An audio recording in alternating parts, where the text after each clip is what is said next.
Kayak ini udah merasa, ini dunia gue, ini yang aku mau, this is my life. Dan perlahan kehidupannya berubah. Assalamualaikum, terima kasih sudah mampir. Apa kabar Besti? Aku harap kalian dalam keadaan yang baik-baik saja. Seperti biasa nih, aku comeback lagi dengan cerita yang aneh, ngeri, bikin mikir, dan bikin sadar. Oke, kasus yang akan aku bahas kali ini tuh kasus yang sempat ramai di Indonesia pada tahun 2008. Dan mungkin dari kalian itu banyak juga yang mendengar kasus ini atau sudah tahu detail-detail tentang kasus ini. Yang udah tahu, ya bolehlah kalau mau di skip nggak apa-apa. Tapi di sini aku mau nyeritain lagi karena ini adalah kasus terbesar, termengerikan menurut aku yang dari Indonesia. Pokoknya kasusnya itu mind blowing banget sih menurut aku. Dan kayaknya belum lengkap juga kalau nggak aku ceritain di channel ini. Oke, tanpa berlama-lama, begini ceritanya. Kalau kamu ketemu dia di jalan, pasti kamu akan mikir, oh, cowok biasa, kayaknya kalem, diam, pakainya rapi, ngomongnya lemah lembut, tapi siapa sangka di balik wajah tenangnya, polisi menemukan sesuatu yang bikin Indonesia merinding. Bukan satu, bukan dua, bukan tiga, tapi belasan jasad manusia yang ditemukan di belakang rumahnya sendiri. Ya, kayak jasad manusia itu seolah-olah kayak bangkai hewan yang bisa dikubur tumpuk-tumpuk gitu, dikubur diam-diam. Ini tuh bukan cerita film trailer ya, apalagi cerita fiksi. Ini kisah nyata dari Rian, si jagal dari Jombang. Rian lahir pada tanggal 1 Februari 1978 di Jawa Timur, Jombang, dengan nama Ferry Idam Heniansyah. Dia ini adalah anak bungsu dari dua bersaudara. Kakaknya Mulyo Wasis adalah saudara satu ibu tapi beda ayah. Sejak kecil, Rian ini lebih sering berpisah dengan kedua orang tuanya karena dia hidup di pesantren. Ayahnya bernama Ahmad Maskur adalah pensiunan satpam dari pabrik gula, sedangkan ibu Rian yang bernama Kasiatun adalah ibu rumah tangga biasa yang katanya ibunya ini sering tinggal bareng kakaknya. Dari luar, nampak seperti keluarga biasa. Bukan keluarga kriminal, apalagi keluarga yang berasal dari lingkungan yang gelap. Tapi seperti banyak kisah kelam lainnya, kalau monster itu nggak lahir ujuk-ujuk langsung jadi monster, itu nggak. Menurut pengakuannya, ibunya ini dikenal sebagai pribadi yang keras, dominan. Bukan hanya dingin secara emosional, tapi katanya kerap melakukan kekerasan. Akibatnya, Rian tumbuh menjadi sosok yang pendiam, suka menyendiri di dalam kamar, memendam semuanya sendiri. Namun, luka Rian ini bukan cuma soal kekerasan saja. Diketahui saat usia Rian sekitaran 5 tahun, Rian menyaksikan adegan dewasa tepat di depan matanya sendiri. Ini tuh menyisakan trauma mendalam ke diri Rian. Dia melihat hubungan gelap di keluarganya sendiri. Sesuatu yang terlalu rumit untuk dicerna anak seusianya. Pengalaman itu seperti merobek cara Rian memandang keluarga, terutama memandang sosok perempuan. Dan sejak saat itulah, perlahan, sesuatu di dalam dirinya mulai berubah. Mulai memasuki usia 10 tahun, tekanan dalam diri Rian ini mulai menambah, guys. Terlihat semakin jelas, Rian mulai berperilaku kasar. Sering melempar barang, meluapkan emosi tanpa arah. Amarah yang selama ini dipendam perlahan keluar, meledak.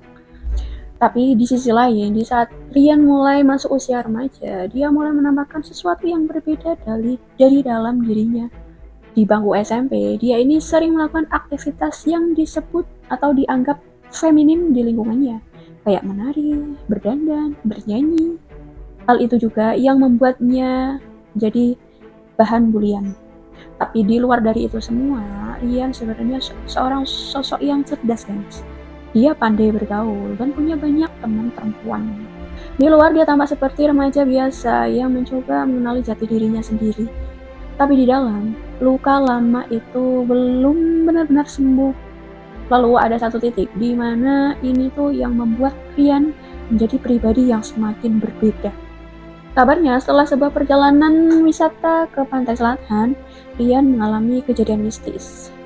Ya tentu, seperti pada umumnya, kejadian mistis yang dialami ini melibatkan Nyi Roro Kidul.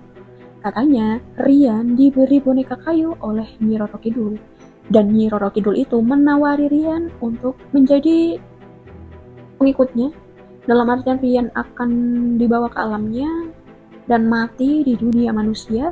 Dan Rian gak mau itu, gengs. Tapi Rian ini membawa boneka kayu itu pulang.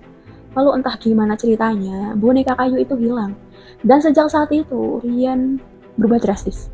Dia jauh lebih temperamental, suka marah, sering ngamuk di rumah, memecahkan barang-barang, bahkan mencapai di titik Rian ini sangat-sangat agresif. Dia pernah mengancam ibunya sendiri dengan pisau. Nah, menurut keluarga, ini tuh bukan hanya sekedar kenakalan remaja saja. Ini sudah alarm keras kalau Rian berbahaya. Maka dari itu, Rian dimasukkan ke RSC selama 2 minggu. Di sana tentu dia semakin depresi dan tambah agresif juga. Dan kita tahu, kalau misal tekanan batin itu gak benar-benar sembuh, bukannya hilang, tapi malah muter arah biasanya. Lalu masuk usia remaja, hidup Rian masih terus berpindah. Dia pernah sempat masuk SMA favorit di Jombang, dan cuma bertahan sekitar 3 bulan. Lalu dia pindah ke sekolah lain, dan di sekolah itu dia berhasil lulus dengan peringkat terbaik. Rian sebenarnya punya potensi dan cerdas. Ya, bahkan sempat diterima di fakultas kedokteran. Tapi karena kepentok biaya, mimpi itu pun dikubur dalam-dalam. Lalu dia memutuskan untuk merantau ke Jogja. Di sana dia mulai mendalami seni tari dan modeling. Walaupun kayaknya udah sesuai dengan passionnya sendiri, tapi Rian di sini masih merasa ada yang kurang. Kayak ada yang kosong di dalam jiwanya gitu. Lalu di usia 19 tahun, Rian memutuskan untuk kembali ke Jombang dan mendalami agama Islam. Dia belajar Al-Quran selama bertahun-tahun di Jombang. Di fase ini, Rian disebut menaruh perasaan pada sosok laki-laki berinisial IR. Yang itu adalah guru ngajinya sendiri. Dan mereka sempat punya hubungan. Tentu hubungan ini dilarang keras oleh pihak manapun. Tapi Rian nekat karena udah kepalang cinta, udah kemakan cinta, udah bucin. Dia mengabaikan hal itu semua, geng. Sampai hubungan ini bertahan sekitar 8 tahunan. Namun, ketika sosok IR ini memutuskan untuk menikah dengan perempuan lah, di sini Rian mengalami kekecewaan yang amat-amat besar. Perpisahan itu disebut menjadi salah satu titik yang semakin mengguncang emosinya si Rian. Dengan hati yang patah dan ambyar, Rian memutuskan untuk merantau ke Jakarta. Di sekitaran tahun 2007, di kota besar itu, Rian mulai menjalani hidup baru. Dia awalnya menjadi instruktur aerobik, sebuah karir yang mungkin gak pernah dibayangkan sebelumnya. Dan gak butuh waktu lama, Rian menemukan komunitasnya di situ. Kayak ini udah merasa, ini dunia gue, ini yang aku mau, this is my life. Dan perlahan kehidupannya berubah. Di Jakarta, Rian tinggal bersama kekasih sesama jenisnya yang bernama Noval di kos-kosan wilayah Setiabudi, Jaksel. Lalu pindah ke sebuah apartemen di daerah Depok karena dianggap biar deket ke kantornya si Nopal, karena Nopal ini adalah karyawan swasta gitu, guys. Lalu sekitaran bulan Juli 2008, ada satu teman lama Rian yang datang main ke apartemennya si Rian. Saat itu Noval nggak berada di apartemen, guys. Jadi cuma berdua, Rian sama HS. Di sana mereka berbincang-bincang seperti biasa, sampai masalah muncul ketika HS ini menaruh ketertarikan kepada Noval. HS ketika melihat foto Noval, dia bertanya kepada Rian dan sempat bercandain juga dan ngomong, siapa tuh? Bolehlah aku main dengan dia, nanti aku bayar deh. Di sini Rian gak terima. Dia marah karena pacarnya diperlakukan kayak gitu oleh HS. Lalu mereka pun bertengkar di situ, mereka cekcok, amarah Rian meledak-ledak, lalu diambillah pisau. Rian mengambil pisau lalu menusuk HS berkali-kali sampai HS tewas. Setelah itu, untuk meninggalkan jejak, Rian memutilasi tubuh HS dan potongan tubuh itu dicuci sampai bersih, sampai gak ada darah lagi yang menetes. Lalu potongan jasad itu dimasukkan ke dalam koper, travel bag, dan tas plastik. Lalu dibuang ke beberapa titik di Ragunan, Jakarta Selatan. Gak butuh waktu lama, koper dan tas itu ditemukan oleh orang, dan tentu langsung dilaporkannya ke polisi. Dan gak butuh waktu lama juga bagi polisi untuk mengetahui siapa pemilik potongan tubuh itu. Lalu dilakukanlah penyelidikan dan diketahui kalau ATM HS melakukan transaksi setelah HS ini meninggal. Oke, fix, ini pasti pelakunya. Nah, dari sini polisi tahu dugaan tersangkanya siapa dan ditambah bukti rekaman CCTV yang sudah diselidiki juga. Akhirnya polisi berhasil menangkap Rian dan Noval di apartemennya. Di sini polisi pun langsung melakukan interogasi ke keduanya. Noval ditanya tentang apa yang kamu ketahui tentang HS, tapi Noval menjawab katanya dia nggak tahu apa-apa mengenai HS. Tapi Rian dengan tenang dia mengakui perbuatannya. Dia bercerita kalau dia yang membunuh HS, gimana dia melakukannya, dan gimana dia dan setelahnya dia merampok hartanya HS untuk bersenang-senang dengan Noval. Dia bercerita semuanya ke polisi dengan wajah yang ceria dan terlihat excited. Polisi pun tercengang di sini ketika mendengar cerita dari Rian. Seumur-umur jadi polisi, baru kali ini ada pelaku kejahatan menceritakan kejahatannya dengan ekspresi sebegitu excitednya. Dan yang lebih gilanya lagi, Rian ngaku kalau HS ini adalah korban ke-11-nya. Ternyata Rian melancarkan aksinya ini antara tahun 2006 sampai 2007 ketika dia bolak-balik dari Jombang ke Jakarta itu. Dan dari sinilah penyelidikan itu membawa polisi ke rumah orang tua Rian yang ada di Jombang. Dan yang ditemukan di sana adalah kehororan. Beberapa jasad manusia dikubur di halaman belakang rumah orang tua Rian. Bayangin, rumah yang dari luar kelihatannya biasa aja, ternyata nyimpen rahasia yang paling ngeri dari seorang Ferry Idam Heiansyah yang membuat satu Indonesia shock. Menurut pengakuannya, korban pertama Rian ini bernama Guru Setio Pramono alias Guntur yang dibunuh pada sekitaran bulan Juli 2007. Rian dan Guntur ini kenal di sebuah komunitas. Ya, komunitas. Mereka akhirnya memutuskan untuk bertemu di kediaman rumah orang tua Rian yang ada di Jombang. Rian dan Guntur ini bertemu di hari weekend, gengs. Karena alasan kalau hari weekend itu orang tua Rian gak ada di rumah. Dan benar, setelah datang dari jauh, Guntur berniat bermalam juga di rumah Rian. Tapi Rian menemukan fakta bahwa ternyata Guntur ini adalah simpanan pria lain. Di situ Rian pun marah, terjadi cekcok, mereka bertengkar. Ketika amarah Rian udah di ujung ubun-ubunnya, Rian langsung mengambil linggis lalu menyerang Guntur. Guntur tewas, mayatnya lalu digulung dengan kasur lalu dibakar. Sisa-sisa tubuh Guntur kemudian digulungkan ke dalam sebuah kolam ikan dangkal lalu ditimbunnya dengan tanah. Pembunuhan pertama inilah yang membuat otak Rian ini kayak tersugesti bahwa ada solusi ketika saat dia melampiaskan amarahnya. Mungkin awalnya dia sempat panik dan takut, tapi dia mikir-mikir lagi. Kayaknya solusi ini bermanfaat juga. Aku bisa menguasai harta dari korban. Karena itu, ketagihan dia. Nah bener, sebulan setelah kejadian itu, Rian beraksi lagi. Korban kedua bernama Wawan. Sama dengan Guntur, Wawan diundangnya ke rumah Rian. Awalnya baik-baik saja, sampai ketika ada SMS masuk yang menyatakan kalau Rian itulah yang ngerebut pacar Wawan. Dan ya, mereka cekcok, mereka bertengkar, lalu Rian mengambil linggis, lalu mengambil sisi Wawan, lalu mayat Wawan dikuburkan di belakang rumahnya sendiri. Dan mangsa kali ini benar-benar legit, gengs, karena Wawan saat itu membawa uang senilai 72 juta. Banyak banget di tahun itu, di tahun 2007. Nah, dari situ juga Rian baru ngeh kalau ini tuh salah satu cara bisa mendadak kaya kan, kayak secara instan gitu. Makin ketagihan dia. Lalu 3 bulan setelahnya Rian beraksi lagi. Saat itu dia BU, gengs. Entah apa yang terjadi dengan uang 72 jutanya itu, dia butuh uang lagi. Dia undanglah seseorang yang punya ketertarikan dengannya ke rumahnya di Jombang waktu weekend. Tanpa basa-basi, langsung dihabisinya menggunakan linggis lalu dikuburkan ke kolam ikan tadi. Aksi kali ini dia mendapatkan motor dan sejumlah uang. Masih di tahun yang sama, yaitu di tahun 2007, Rian beraksi lagi. Kali ini korbannya bernama Aldo. Bukan emosi karena dapat SMS dari selingkuhan, tapi Rian emosi karena Aldo mengajaknya berpacaran. Karena menurut Rian, Aldo ini adalah pria yang bad looking, guys. Menurutnya Aldo ini jelek, pendek.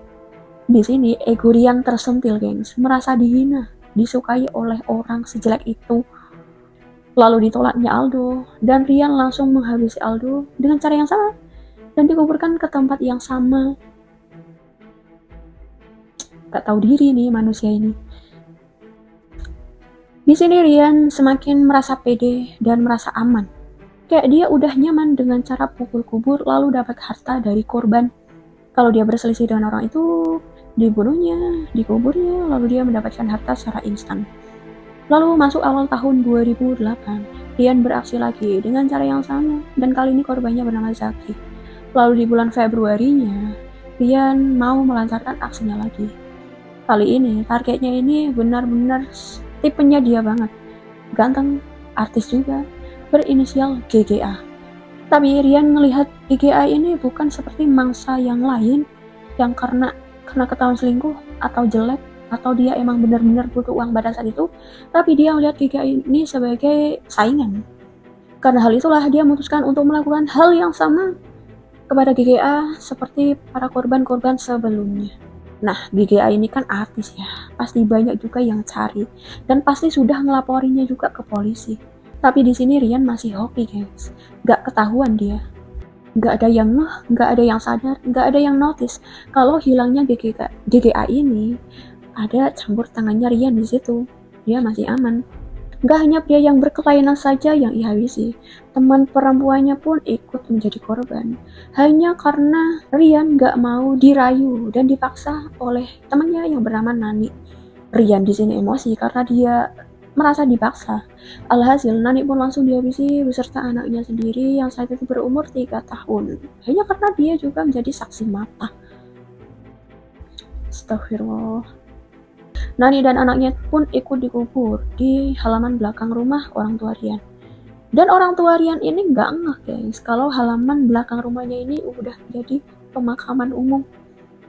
Begitupun juga dengan nasib korban-korban Rian setelahnya yang sampai di total sebanyak 11 korban. Sampailah tanggal 11 Juli 2008 saat dia memutilasi HS, barulah terkuak kebusukan Rian selama ini. Sebuah rahasia besar seorang Rian, seorang Ferry Idam Heniansah, si jegal dari Jombang, terkuak.